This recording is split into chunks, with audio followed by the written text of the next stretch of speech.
Sujet qui divise dans nos campagnes, l'installation de panneaux solaires sur des terres agricoles. D'un côté, il y a l'appât du gain car ça peut rapporter gros, mais de l'autre, il y a la perte de terrain pour les cultures et l'élevage.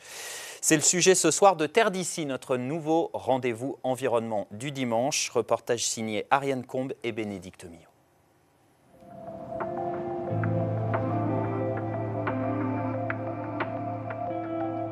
Bonjour à tous, ce terrain agricole en Ardèche sera peut-être bientôt couvert de panneaux photovoltaïques. Combiner la production d'électricité et la production agricole, c'est ce qu'on appelle l'agrivoltaïsme. L'idée semble séduisante, ce n'est pourtant pas si simple. On vous explique pourquoi.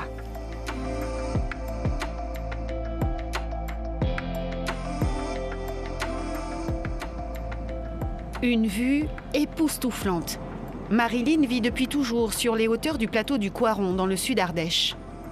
Bonjour, merci de nous recevoir. Sur le paysage qui l'entoure, elle est intarissable. Alors expliquez-moi où nous sommes. Alors ici, c'est un petit plateau. J'appellerais ça un petit plateau. Si vous descendez, vous avez ce qu'on appelle les prés. Sur ces prés, c'est là qu'essentiellement les exploitants agricoles vont pouvoir cultiver, récolter les fourrages, récolter du grain quand on faisait des céréales et faire paître au maximum leurs animaux. Donc ces prés sont essentiels à la vie des exploitations agricoles. Cette agricultrice à la retraite loue désormais ses terres à d'autres fermiers. Des terres convoitées par la société RWE qui souhaite construire un parc agrivoltaïque avec à la clé des revenus alléchants. Ils nous ont proposé 4 300 € par hectare annuellement pendant 20 ans. C'est énorme. C'est énorme pour nous. Par rapport à un loyer que donne, enfin un fermage que donnent nos propres fermiers, qui est de 50 € l'hectare. 4 300 €. On imagine que Marilyn a dit oui. J'ai dit non. J'ai dit non pour la pollution visuelle que ça allait générer. J'ai dit non par rapport aux terres agricoles, parce que c'est quand même les seules terres que nous ayons ici, et je pense qu'on en aura besoin, même dans l'avenir, même pour nos enfants. Des projets comme celui-ci se multiplient en Ardèche ces derniers mois.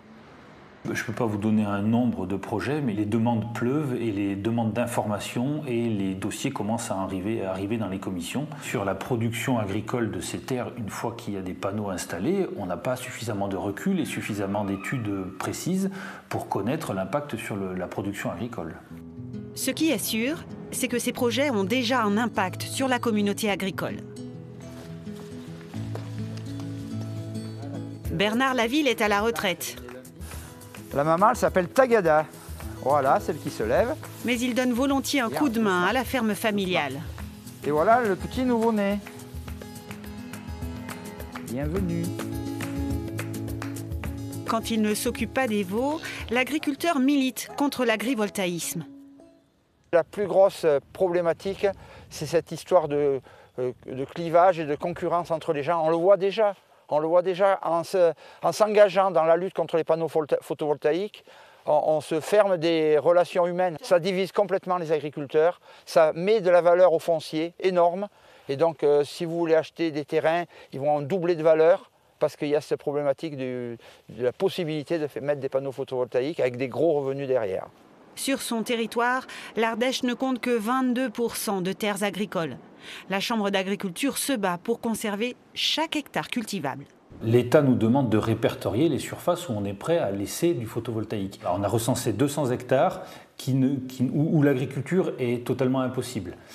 C'est uniquement ces surfaces-là qu'on a répertoriées parce qu'on veut jouer le jeu avec la demande de l'État.